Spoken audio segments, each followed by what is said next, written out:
IPL 2026 रे एमिति एक बड़ विपर्यय घटी जहाँ क्रिकेट दुनिया को स्तब्ध कर देछि।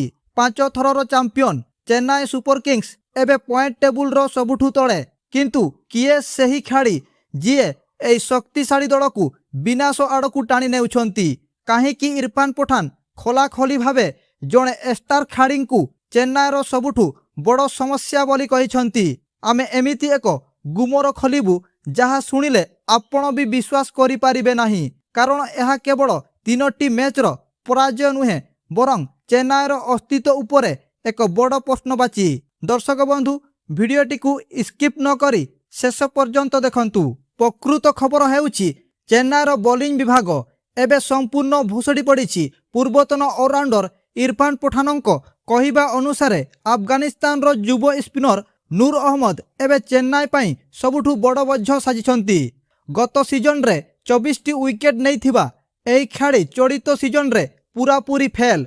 नूर अहमद ए पर्यंत प्राय 10 ओभर बोलिंग करी 100 रु अधिक रन दे सारिछंती, किंतु तांको झोली रे गोटिए भी विकेट नाही। पठान बुझाइछंती जे नूर अहमद को बोलिंग शैली रे एक बड़ त्रुटि अछि। बोलिंग बेले तांको शरीर एवं हाथ गोटिए पटकू ढड़ी पड़ुछि, जहा फल से निजर लाइन एवं लेंथ उपरे नियंत्रण हराउछंती। समस्या केवल नूरଙ୍କ पाखरे सीमित नाही। अभिज्ञ न्यूजीलैंड बोलर मैट हेनरी मध्य धारहीन मने हेउछंती। विराट कोहली क्रीज बाहर को आसीबा परे मध्य हेनरी फुल बॉल पकाई चेन्नई को विपदरे पकाइथिले। केवल सेतिकी नुहे, आरसीबी विपक्ष मैच रे 250 रन रो विशाल स्कोर खाइबा चेन्नईर रणनीति को पदारे पकाई देछि। टीम डेविड को केउठी बोलिंग करिबा उचित ताहा मध्य चेन्नईर बोलर माने जानी पारिले नाही।